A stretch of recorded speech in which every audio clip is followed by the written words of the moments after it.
He's going to talk to us about the importance of the continuation of the tradition of the Byzantine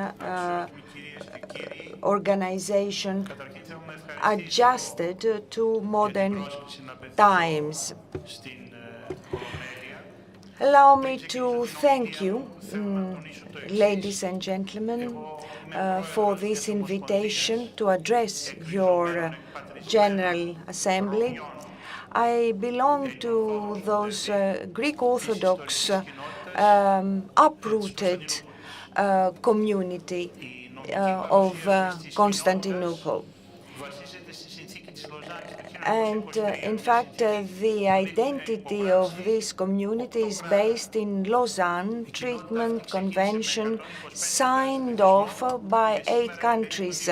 125,000 people initially, 2,000 nowadays. Why? Because of persecutions. What is worse, the 1950 Treaty of Rome, which did not protect this community. And met Mr. Davutoglu some months ago, and I told him that we are the only case, post-war case, where the community lives by 85% outside its home country. He accepted it and said that we were not the only ones. My speech is going to focus on traditional Orthodox tradition. When you visit today the places where Greeks live in the East, you will see that the school, the church, the village are in one place. This is a Byzantine tradition, but also a tradition derived from the city-state of ancient Greece. Despite the efforts by many authors of the West to present Byzantium as the kingdom of darkness, especially in the 18th century, and this was the work of the European Enlightenment. However, this all has been upturned by modern research.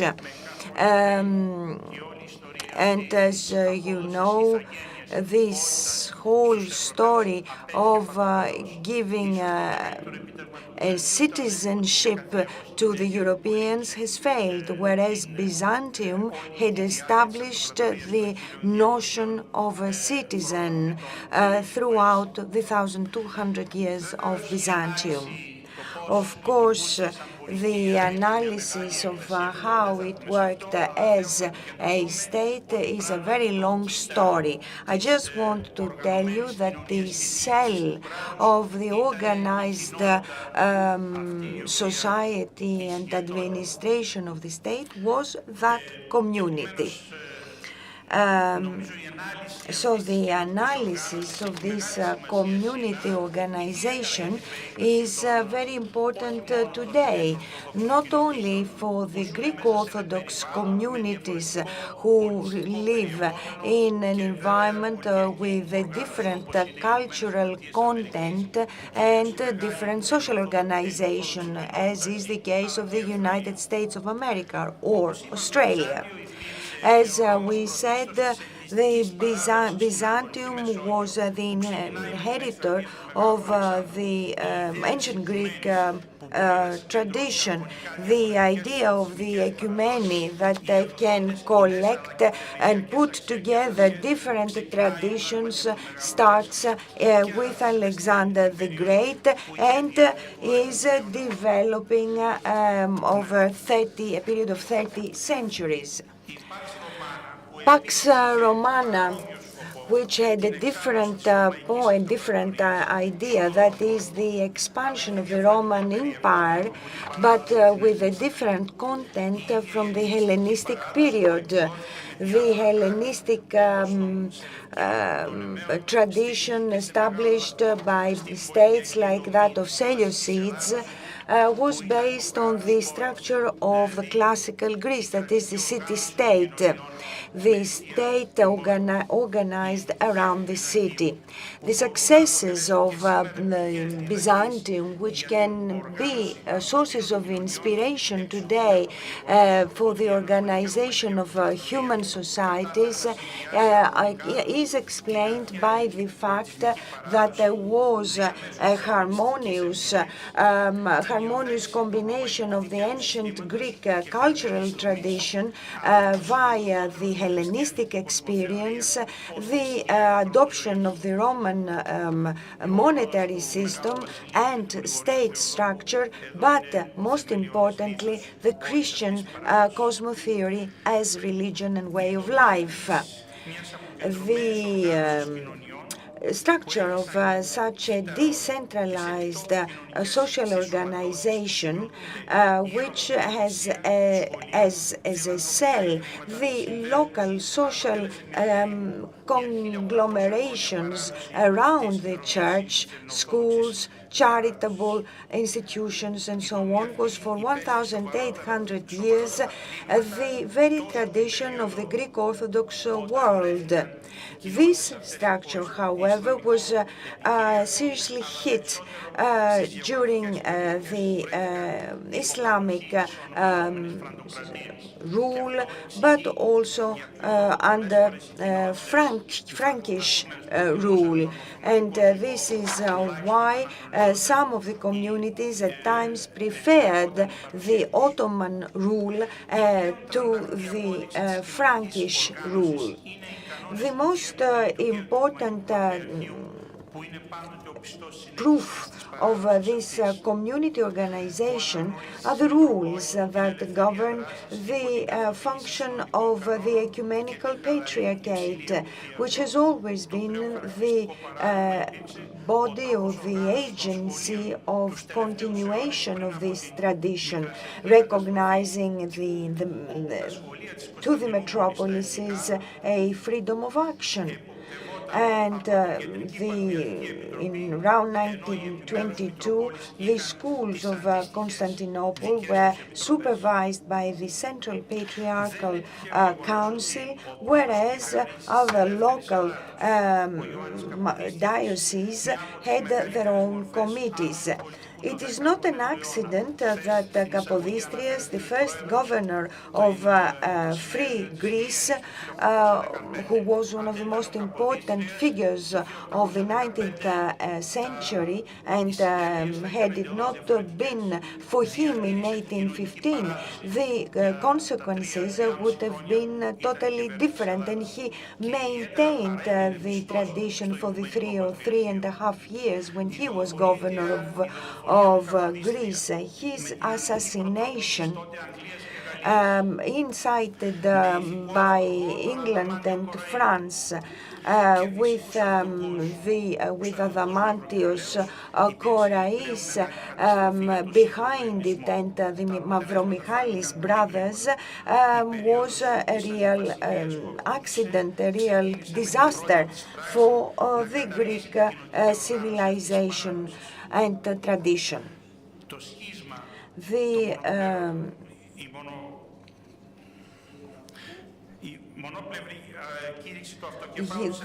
unilateral proclamation of the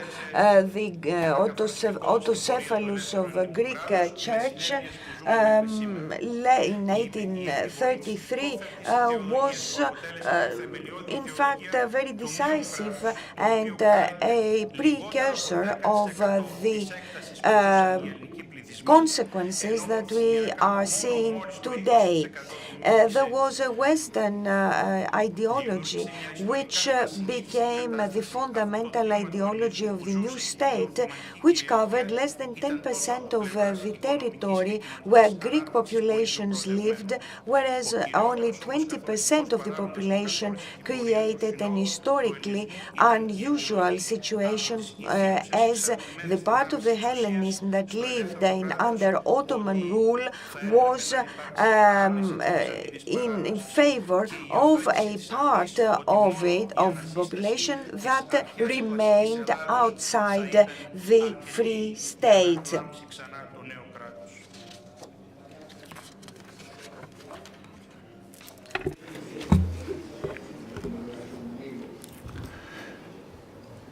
Ο ελληνισμός που αναφέραμε λίγο πριν που έμεινε The Hellenism that remained under Ottoman rule lived between 1839 until 1876, which was a period of reforms and the only period where we did have real reforms. Whatever happened after 1876 in the then Ottoman Empire has nothing to do with reform, real reforms. It is just a despotic attitude. During that period, the period of reforms, that is between 1856 and 1876, and as I said, real reform conditions, the non-Muslim populations, that is the Greek and Armenian populations, proved that even under elemental rules of justice and equanimity could really create good things, that is progress.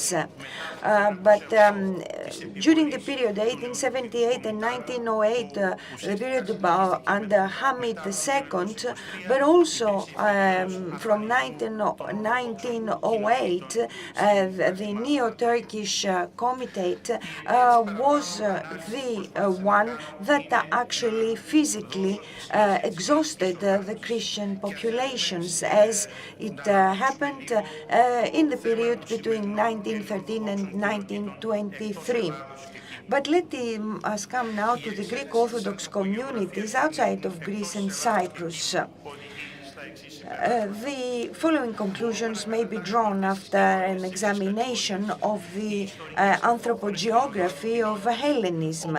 Historic indigenous communities, as we have already said, these communities live in Turkey, in the Black Sea countries, Albania, in Egypt, and other Balkan countries. They have really shrunk greatly. However, these communities, no matter how reduced, are historically extremely important.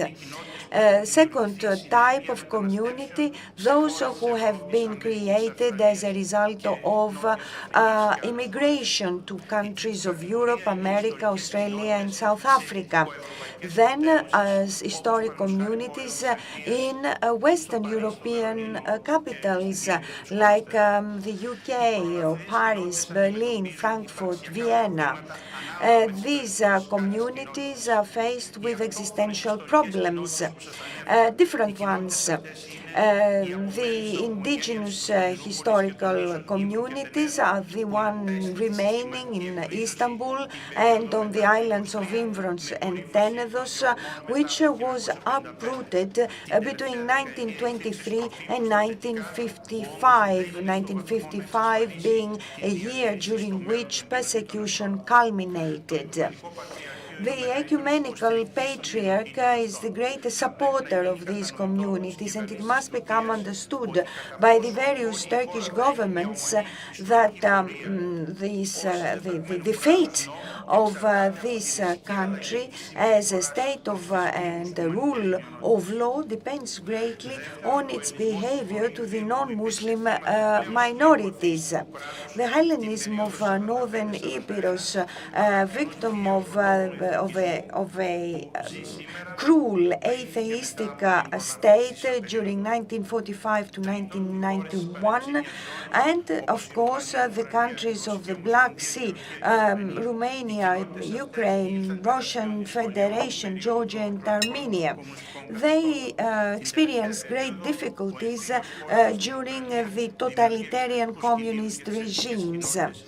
And the civil war in the Ukraine also engenders risks for the Greek communities in the eastern parts of the Ukraine. Fourthly, the forgotten Greek Orthodox communities of the Middle East. Byzantium as a state entity ceased to exist in the 7th century. However, these Greek Orthodox still call themselves Rome Orthodox. A special case is the case of the Greek community in Egypt, which for different reasons shares a lot with the community of Constantinople. Now, the Hellenism of Cyprus it does not run such a great risk of being totally eradicated, but however, the continuing occupation of Turkey from 1974 onwards and the geopolitical importance of the island of Cyprus constitutes one of the main factors of risk for the Hellenism of Cyprus.